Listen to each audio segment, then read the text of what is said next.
Assalamualaikum warahmatullahi wabarakatuh. Kami dari kelompok 6 akan mempresentasikan hasil dari RPP yang telah kami buat sebelumnya, yaitu mengenai pembelajaran pada kelas 4, tema 6, subtema 1, pembelajaran 1, mengenai siklus hidup pada makhluk hidup. Perkenalkan, nama saya Diah Siti Nur Adijah dari kelas 2 DPGSD dengan NIM 2009217, nomor absen 28 yang akan menjadi perwakilan dari kelompok sebagai pengajar. Perkenalkan, nama saya Sania Nurul Nafisa, NIM 2004171, nomor 27 dari kelas 2 DPGSD. Perkenalkan, saya Chandra Helisan dengan NIM 2006870 dari kelas 2 DPGSD sebagai edit video.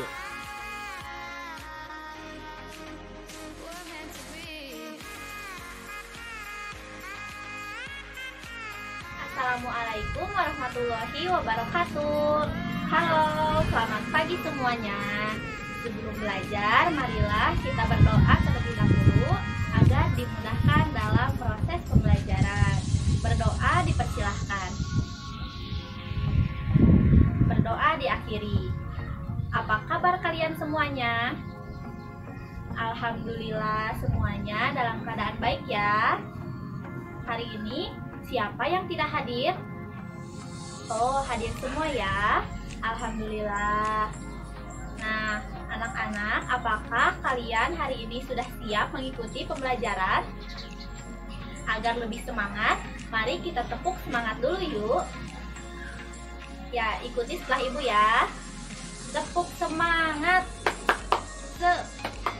Semangat.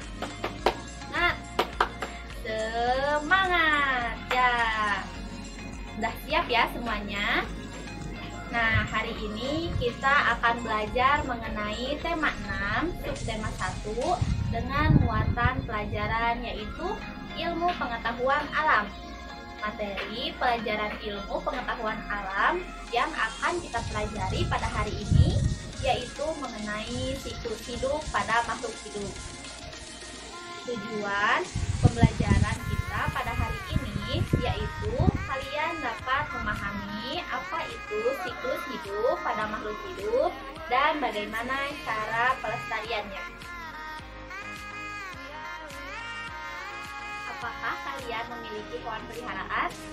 Jika punya, amatilah apakah hewan-hewan di sekitarmu itu mempunyai anak atau tidak. Jika hewan tersebut memiliki anak, artinya hewan-hewan tersebut mengalami pertumbuhan. Ada tahapan-tahapan yang dilalui hewan dari anak-anak hewan menjadi hewan dewasa. Ayo kita cari tahu apa saja sih tahapan-tahapan pertumbuhan hewan tersebut. Makhluk hidup mengalami pertumbuhan dan perkembangan. Hewan dan manusia mengalami beberapa tahapan pertumbuhan dan perkembangan dalam kehidupannya. Tahapan pertumbuhan dan perkembangan hewan membentuk sebuah siklus hidup atau disebut juga dengan daur hidup. Sehingga dapat digarisbawahi bahwa siklus hidup atau daur hidup merupakan tahapan pertumbuhan dan perkembangan hewan yang terjadi dalam kehidupannya. Mengalami tahapan pertumbuhan dan perkembangan yang berbeda-beda. Ada jenis hewan yang mengalami perubahan bentuk di setiap tahap hidupnya, namun ada pula hewan yang mengalami perubahan bentuk pada setiap tahap hidupnya bertambah besar saja. Hewan yang mengalami perubahan bentuk dalam siklus hidupnya berarti mengalami metamorfosis. Sedangkan hewan yang tidak mengalami perubahan bentuk dalam siklus hidupnya berarti tidak mengalami metamorfosis.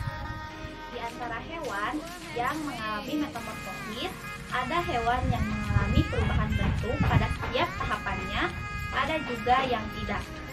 Hewan yang mengalami perubahan bentuk pada setiap tahapan pertumbuhan dan perkembangannya dinamakan mengalami metamorfosis sempurna.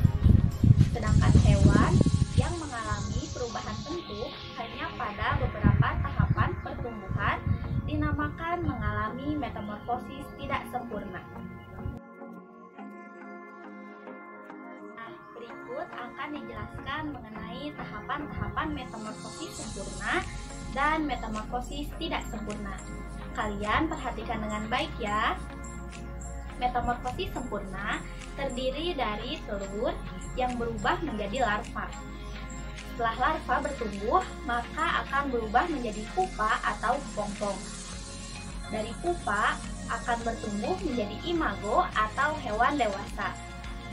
Selanjutnya, mengenai tahapan metamorfosis tidak sempurna. Metamorfosis tidak sempurna terdiri dari 3 tahapan. Yang pertama, dari telur berubah menjadi nimfa atau hewan muda, lalu berubah kembali menjadi imago atau hewan dewasa. Nah, sekarang kita akan mempelajari lebih lanjut mengenai metamorfosis sempurna. Kita ingat kembali bahwa metamorfosis sempurna merupakan hewan yang mengalami perubahan bentuk pada setiap tahapannya.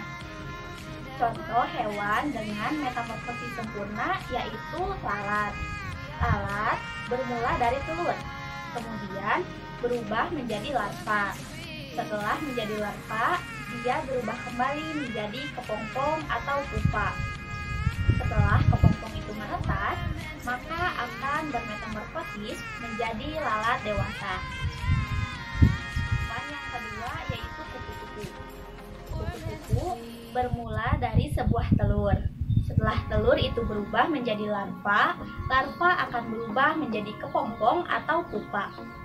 Nah, itu akan menghasilkan kupu-kupu dewasa. Ingat lagunya? Telur-telur, ulat-ulat, kepompong kupu-kupu. Nah, seperti itu ya. Lalu contoh hewan yang ketiga yaitu nyamuk. Nyamuk terdiri dari 4 tahapan siklus hidup. Yang pertama yaitu berasal dari telur. Telur nyamuk akan berubah menjadi larva atau jentik-jentik. Setelah jentik-jentik bertumbuh, maka akan berubah menjadi pupa. Setelah selesai menjadi pupa, maka akan menjadi nyamuk dewasa. Ingat kembali ya, metamorfosis sempurna itu terdiri dari 4 tahap. Yang pertama yaitu telur, yang kedua yaitu larva, yang ketiga yaitu kepompong atau pupa, dan yang keempat yaitu imago atau hewan dewasa. Yang kedua yaitu capung. Capung juga memiliki 3 tahapan pertumbuhan. Yang pertama yaitu telur. Telur tersebut nanti akan berubah menjadi nimfa atau capung muda. Setelah itu, dia akan berubah menjadi imago atau capung dewasa. Contoh hewan yang ketiga yaitu kecoa. Kecoa juga memiliki 3 tahapan pertumbuhan. Yang pertama yaitu telur. Setelah itu, ia akan berubah menjadi nimfa atau kecoa muda. Dan yang terakhir, ia akan berubah menjadi imago atau kecoa dewasa. Kita ingat kembali ya, metamorfosis tidak sempurna terdiri dari 3 tahapan pertumbuhan. Yang pertama yaitu telur, yang kedua yaitu nimfa, dan yang ketiga yaitu imago atau hewan dewasa. Sekarang kita lanjut ya, yaitu mengenai hewan yang tidak mengalami metamorfosis.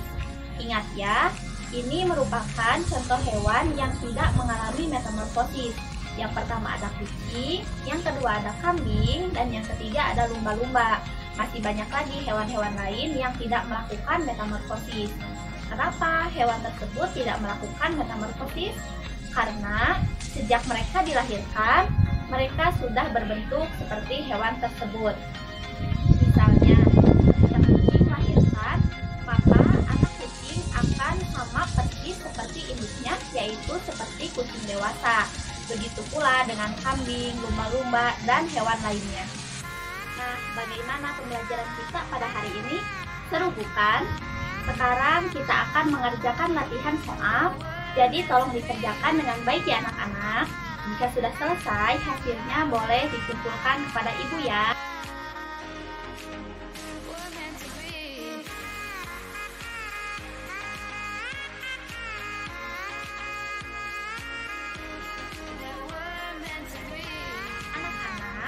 Apakah ada yang ingin ditanyakan mengenai materi yang telah kita pelajari tadi? Alhamdulillah, jika tidak ada berarti kalian semua sudah mengerti ya. Baiklah, Ibu akan menyimpulkan pembelajaran kita pada hari ini, yaitu mengenai siklus hidup pada makhluk hidup, khususnya pada hewan. Semua makhluk hidup mengalami pertumbuhan dan perkembangan. Hewan dan manusia mengalami beberapa tahapan pertumbuhan dan perkembangan dalam kehidupannya. Tahapan pertumbuhan dan perkembangan pada hewan membentuk sebuah siklus hidup atau daur hidup. Sehingga siklus hidup atau daur hidup merupakan tahapan pertumbuhan dan perkembangan hewan yang terjadi dalam kehidupannya. Alhamdulillahirobbilalamin, pembelajaran kita pada hari ini telah selesai. Sebelum pulang, marilah kita membaca doa bersama-sama terlebih dahulu ya. Berdoa dipersilahkan. Ya, terima kasih. Wassalamualaikum warahmatullahi wabarakatuh.